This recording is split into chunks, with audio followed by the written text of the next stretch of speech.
Bonjour chers amis, nous avons le plaisir de vous présenter notre 5e émission éducative, Les Brillants. Et avec l'unité 2, préparer un dîner, commençons par une vidéo sur une recette française grondin au four.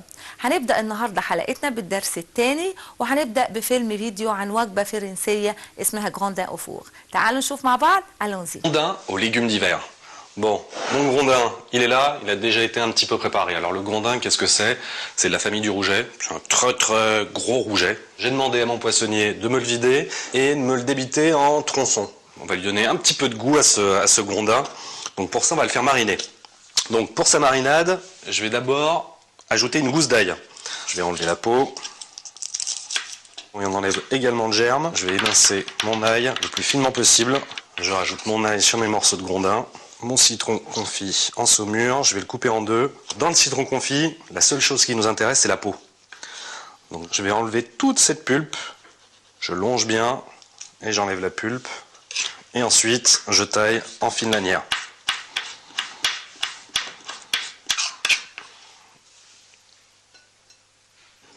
On va rajouter également les pistards des tagines, le ras al hanout. L'huile d'olive, de façon à bien enrober tous nos morceaux. Du sel, du poivre. On y va avec les mains.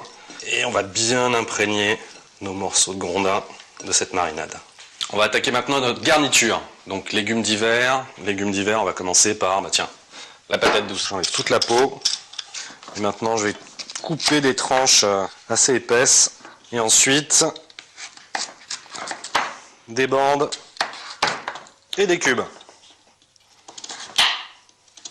Quand c'est fait, direction cocotte. Légumes d'hiver, prise 2, le navet. On va couper les deux extrémités, ici et ici. Et ensuite, on va le couper en quartier, par exemple. Et les navets dans la cocotte. Troisième légume d'hiver, le fenouil. Donc là, je vais couper la base. Je vais enlever la première peau. Et là aussi, je vais le couper en quartier. Même direction, la cocotte. On finit par une garniture aromatique, un oignon, enfin même deux. Ceux-là sont pas très gros. Bon là par contre, j'ai mince le plus finement possible. Il faudrait que mon oignon, le temps de la cuisson, fonde complètement. Voilà. Bon je crois que ça y est, j'ai tous mes légumes. Hop, cocotte. Un petit peu d'assaisonnement, de l'huile d'olive. Le ras al hanout. Un petit coup de sel, un petit coup de poivre. Voilà. Et je vais mettre de l'eau, en gros à mi-hauteur. Voilà pour l'eau. Et maintenant, je ferme. Et direction le four pour une cuisson toute douce, toute tranquille, 150 degrés pendant 1 heure. Après 1 heure, fais attention à la vapeur bien chaude. Mes légumes sont presque cuits. Bon, ils sont encore un peu fermes. Mais c'est normal, on n'a pas fini la cuisson. Il nous reste à rajouter nos morceaux de gronde qu'il peut y avoir. Ma marinade. Tout ce qu'il peut y avoir. Dernière petite touche. J'ai des olives ici avec des petites amandes à l'intérieur. Je les rajoute. Et voilà. Bon, mon travail là se termine, donc je referme pour 30 minutes supplémentaires. Hop! Alors on en est où? En tout cas, ça sent comme au pays. Il ne reste plus qu'à monter notre tagine. Donc j'ai ici une mini tagine. On va mettre un peu de tout. Donc de la patate douce avec les olives. Un petit navet par ici, un bulbe de fenouil par là, puis maintenant le poisson, un petit morceau de queue, je vais rajouter quelques feuilles de coriandre, voilà. Et voici ma tagine de grondin aux légumes d'hiver. Et pour l'accompagner? Après avoir le vidéo sur la recette française grondin au four, voyons maintenant les questions. بعد ما شوفنا الفيلم هنشوف مع بعض الأسئلة وحاولوا تحلوها معايا بسرعة. Voyons ensemble, allons-y. Mais vrai ou faux devant chaque phrase. Ce document est une recette d'un plat. Vrai. Vrai.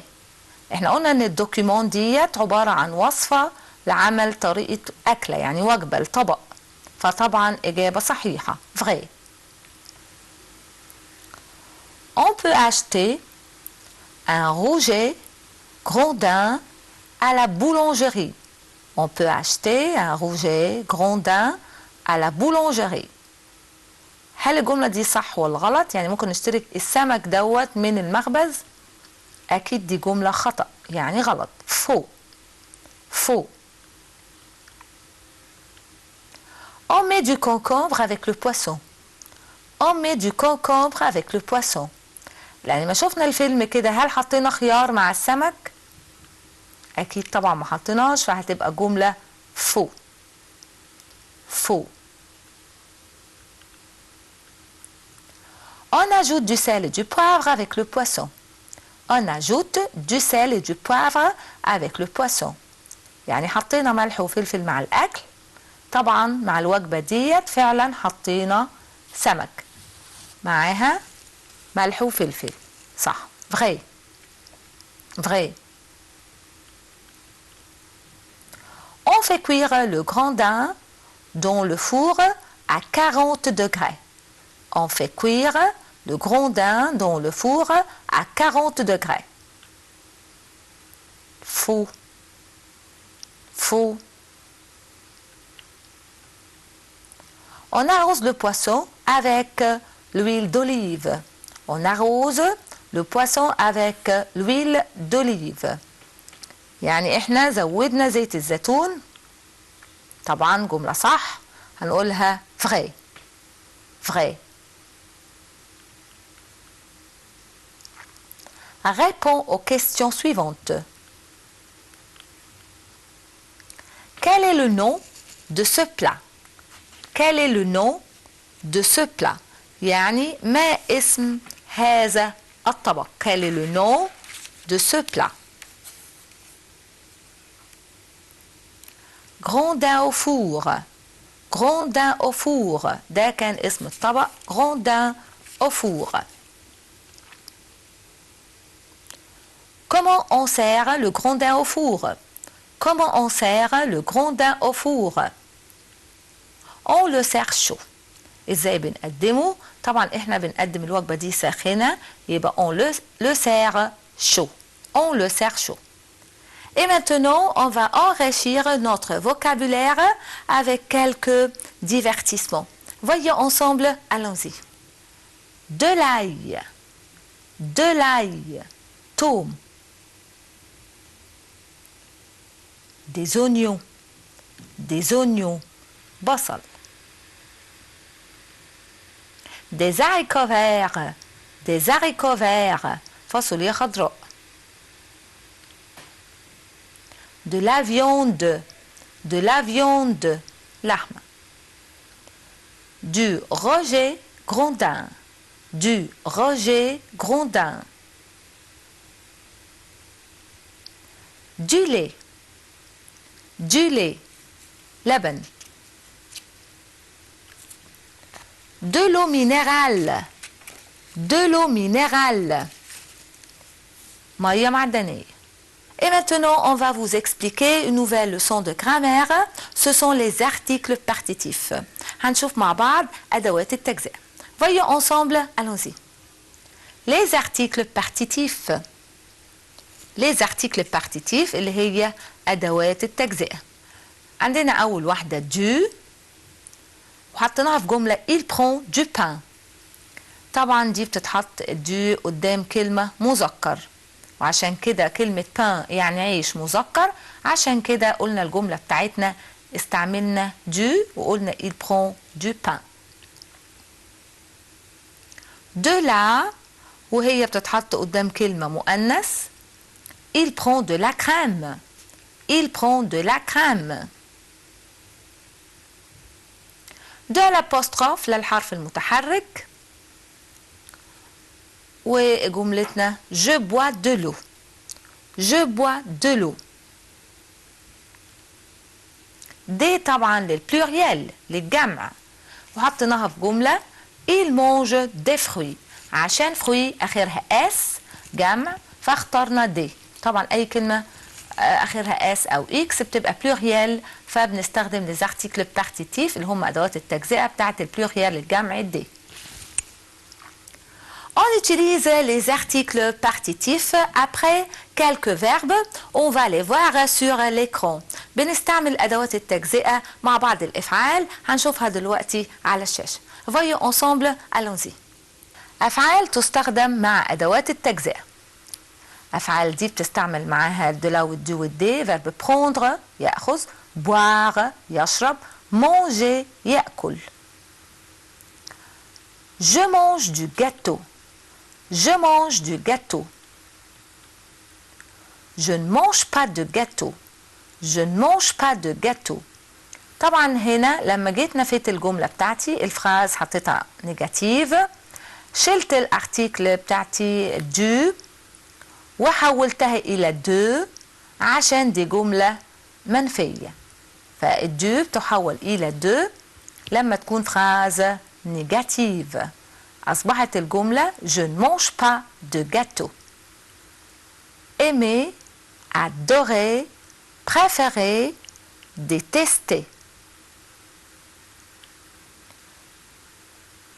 الأفعال اللي قدامنا دي بنستعمل معاها لو، تستخدم أدوات المعرفة بدل من أدوات التجزئة بعد الأفعال الآتية. يعني الأفعال دي ما ينفعش نستعمل معاها des articles partitifs، بنستعمل معاه أدوات المعرفة اللو واللا واللي. يعني j'aime le poisson. j'aime le poisson. verbe aimer يحب، والdétester يكره. je déteste la viande. je déteste la viande. هنقول الأفعال مرة تانية اللي بنستعمل معاها أدوات المعرفة وما ينفعش نستعمل معاها أدوات التجزئة. aimer يحب، adorer يعشق، préférer يفضل، détester يكره. وعندي deux phrases. Exemple, j'aime le poisson, je déteste la viande. J'adore le poulet. في جملة كمان مع verbe adorer يعشق، أعشق الدجاج. J'adore le poulet. Remplace les points par du, de la, de l'apostrophe et des. هنحط في النقط الدو واحنا لسه قايلينهم للمذكر ماسكولين، والدلا لكلمة مؤنث، والدو الابوستروف للفويال اللي هي الحروف المتحركة، والديك زي ما انتم عارفين بتبقى للبلوريال يعني للجمع. Au restaurant on peut manger salade, poulet et frites. هنختار لأول واحدة. Au restaurant on peut manger de la salade، عشان سلاد مؤنث هنحط لها de la. poulet دجاج مذكر استعملنا لها du. frites جمع استعملنا لها دي. يبقى au restaurant on peut manger de la salade, du poulet et des frites. Comme dessert, il y a glace, riz au lait, fruits. Comme dessert, il y a هستعمل glace مؤنث هقول de la glace.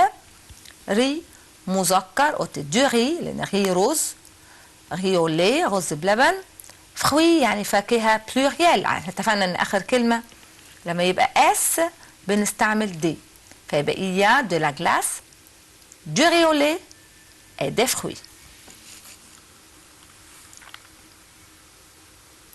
On peut prendre eau minérale ou boisson chaude.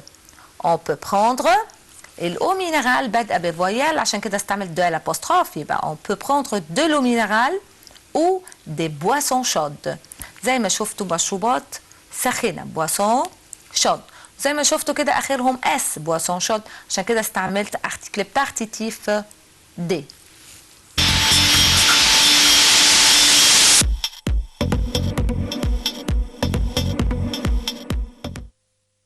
Et maintenant, on va voir ensemble un exercice de grammaire et essayer de répondre avec moi. Allons-y.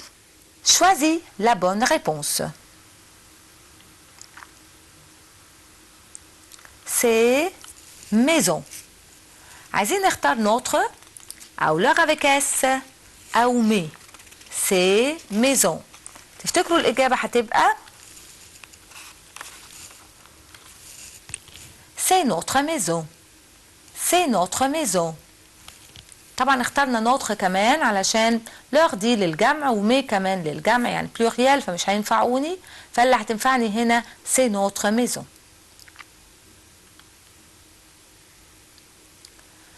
ايه ابسون. ايه ابسون. عايزين نحط مو انتروجاتيف يعني أداة الاستفهام من الثلاثة دول كومبيان كي كو. ابسون هنقول كي ابسون. كي ابسون يعني استخدمنا أداة الاستفهام كي معناها مين، مين يكون غائب. كي ابسون. Vous avez vu Mona? Vous avez vu Mona? Oui, nous, la, lui, l'apostrophe. عايزين نختار إجابة صحيحة. يبقى nous avons vu Mona. Oui, nous l'avons vu. Oui, nous l'avons vu. Hier, nous partis à Paris. Hier, nous partis à Paris. عايزين نختار sommes, allons, avons. سمعكم بتقولوا الإجابة الصحيحة، بتقولوا إن الفيرب ده أصلا بارتيغ بيتصرف مع أوكسيليير être مش avoir، عشان كده كلنا هنقول nous sommes partis à Paris. Hier, nous sommes partis à Paris. Demain. Demain يعني غدا. يعني هنحط الفيرب في الفيتور. Demain il beau au Caire. فين الفيرب اللي في الفيتور في الثلاثة؟ fera, fait, faisait. fera, fait, faisait. فين الفيتور؟ سامعاكم بتقولوا اهو fera. Demain il fera beau au Caire. Demain il fera beau au Caire. Hier il attenta. Hier il attenta. طبعا هنا في hier يعني passé composé بس الثلاث اختيارات ما فيهمش ماضي، ففي انواع تاني من الماضي الامبارفي. فين الامبارفي في الثلاثه؟ hier il pleuvait attenta. hier il pleuvait attenta.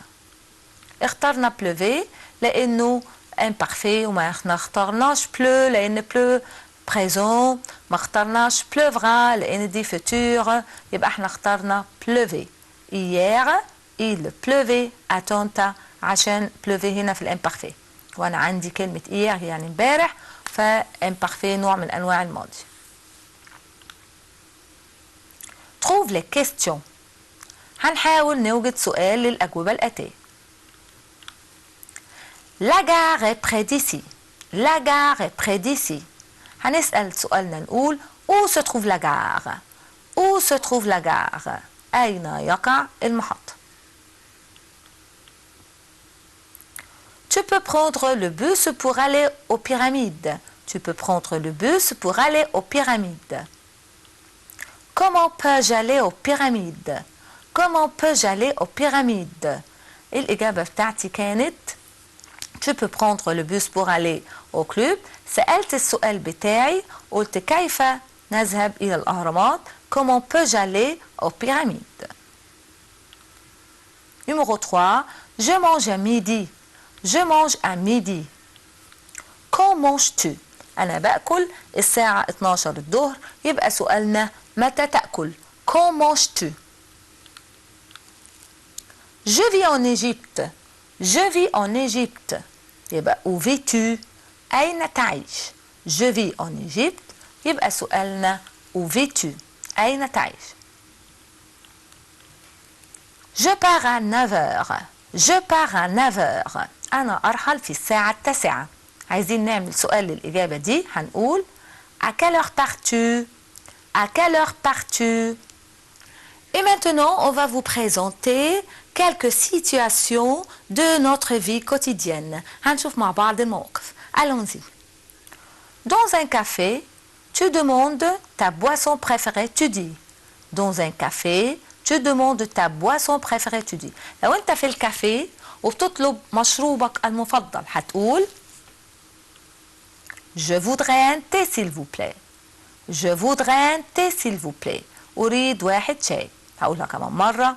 Je voudrais un thé s'il vous plaît. Tu es chez le fruitier, tu dis. Tu es chez le fruitier, tu dis. Je voudrais un kilo de bananes. Je voudrais un kilo de bananes. لو انت عند الفكهاني هتطلب ايه منه او هتقول ايه؟ هقول je voudrais un kilo de bananes يعني اريد كيلو من الموز. Tu es chez l'épicier, tu lui dis. لو انت عند البقال هتطلب منه هتقول je voudrais un paquet de thé et un kilo de sucre. Je voudrais un paquet de thé et un kilo de sucre. Après le repas, tu demandes au garçon le dessert. Il te dit. لو بعد الوجبة وانت في المطعم هتطلب من الجرسون الحلو هيقول لك Vous pouvez prendre des gâteaux. Vous pouvez prendre des gâteaux. هيقترح عليك ان انت تأخذ جاتو. يبقى vous pouvez prendre des gâteaux. Et maintenant, on va jouer avec les mots pour faire des phrases correctes et aussi pour compléter les phrases. Voyons ensemble, allons-y. Mets ces mots en ordre pour faire tes phrases. هنرتب الكلمات علشان نعمل منها جملة مفيدة. À, toute, ma, qui, préparer le repas, c'est. عايزين نعمل جملة مفيدة من الكلمات دي ونقول C'est ma tante qui a préparé le repas. C'est ma tante qui a préparé le repas. الجملة كانت مش متوضبة en désordre.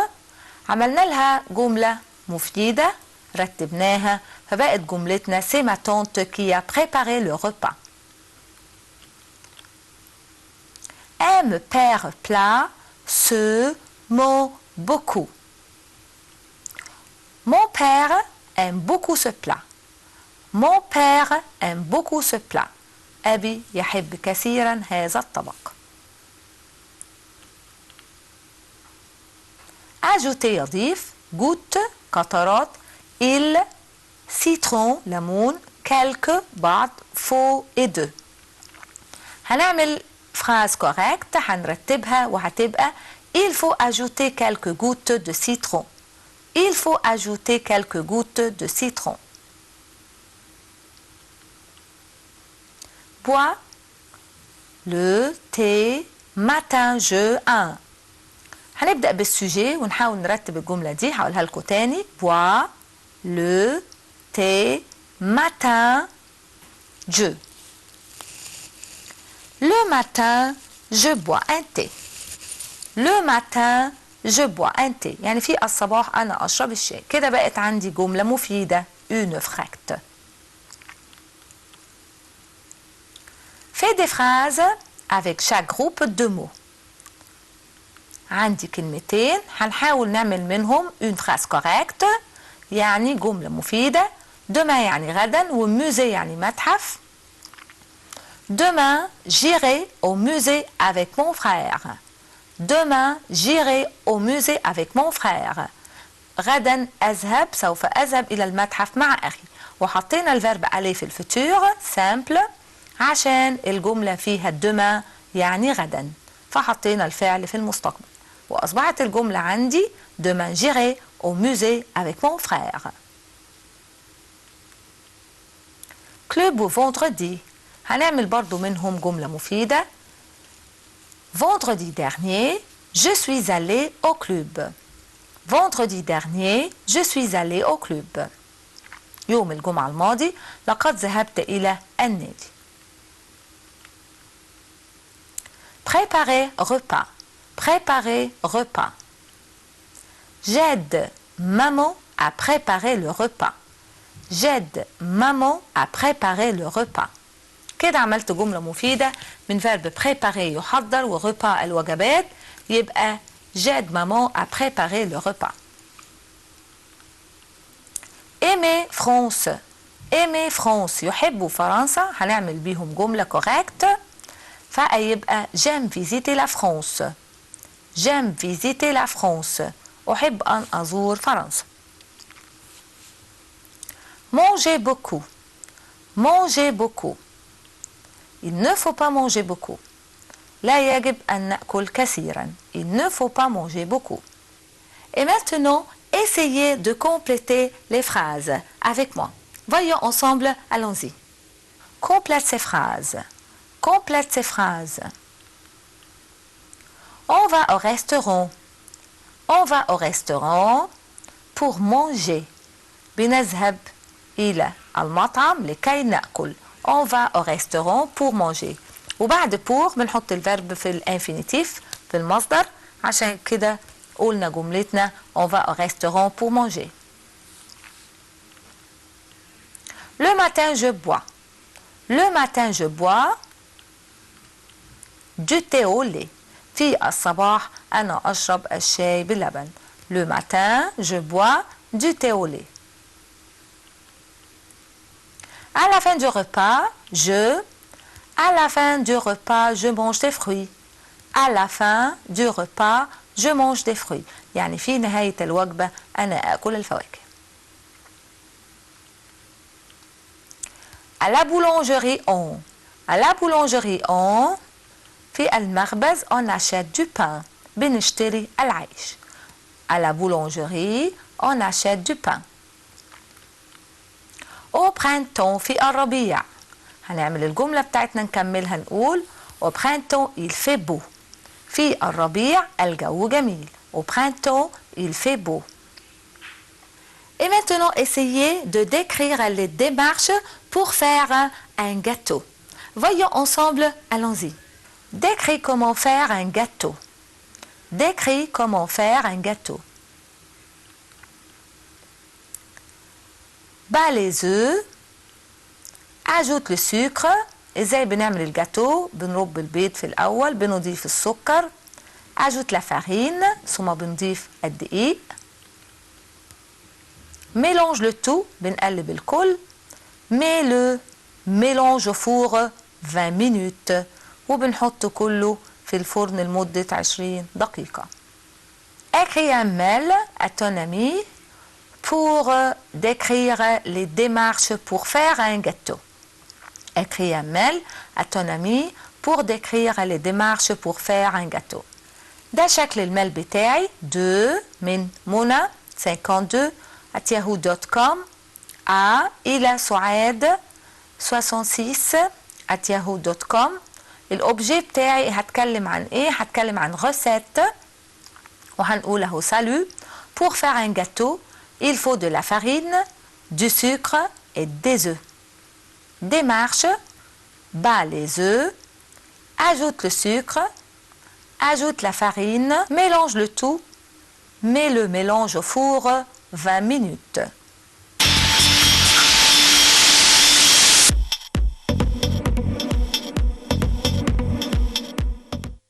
Nous arrivons à la fin de notre émission éducative. Merci de nous avoir prêté votre attention. Merci, au revoir et à bientôt.